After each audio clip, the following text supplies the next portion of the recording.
Vou ler uma citação. O realismo é uma reação contra o romantismo. O romantismo era a apoteose do sentimento. O realismo é a autonomia do caráter, é a crítica do homem, é a arte que nos pinta aos nossos próprios olhos, para condenar o que houve de mal na nossa sociedade. Essa de Queiroz.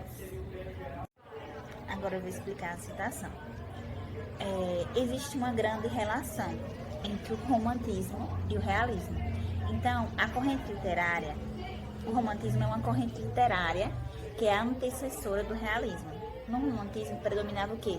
As formas mais voltadas para o amor romântico, o amor à pátria, dentre outros aspectos. No romantismo o romantismo ele é semelhante ao realismo na questão temporal. Ambas as correntes tinham relação com a mudança existente em seu tempo.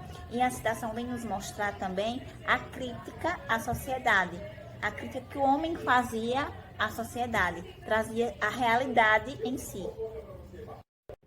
Essa obra realista é apoiada em dois tempos.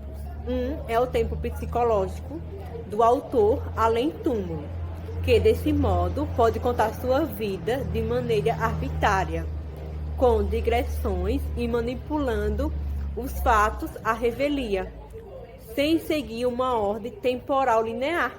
Por exemplo, é contada antes do nascimento e dos fatos da vida. Essa obra é um romance que ironiza a luta pela sobrevivência na sociedade. Aqui nessa obra, Machado de Assis deixa de lado a liberdade formal que havia empregado em Memórias Póstumas de Brás Cubas, seu romance anterior e marco do início do realismo no Brasil. Em algumas de suas obras, Machado de Assis ele traz temas como interesse, traição, poder, aparência, loucura, ironia, imoralidade e falsidade. São sempre salientadas na obra de Machado. Então ele traz sempre essa realidade em suas obras, que retratam aí o movimento realista. Machado de Assis é irônico, muitas vezes cético, às vezes debochado. E é importante você pensar em uma coisa. Machado de Assis faz uma leitura da sociedade do seu tempo. Como ele vai viver no meio dessa burguesia, porque Machado de Assis acaba se tornando um funcionário público, casando com uma portuguesa chamada Carolina Novaes, é nesse meio do ciclo da burguesia é que ele acaba analisando os perfis dessa burguesia. Vamos pensar aqui juntinho. Prof, qual é a obra que dá início ao realismo no Brasil? Memórias Póstumas de Brás Cubas, 1881. Vamos pensar. Antes de Brás Cubas, em 1881, a literatura era ainda uma literatura romântica, tranquila, guiada pela emoção. A partir de Brás Cubas, para o mundo que eu quero descer, algo novo surge na nossa literatura.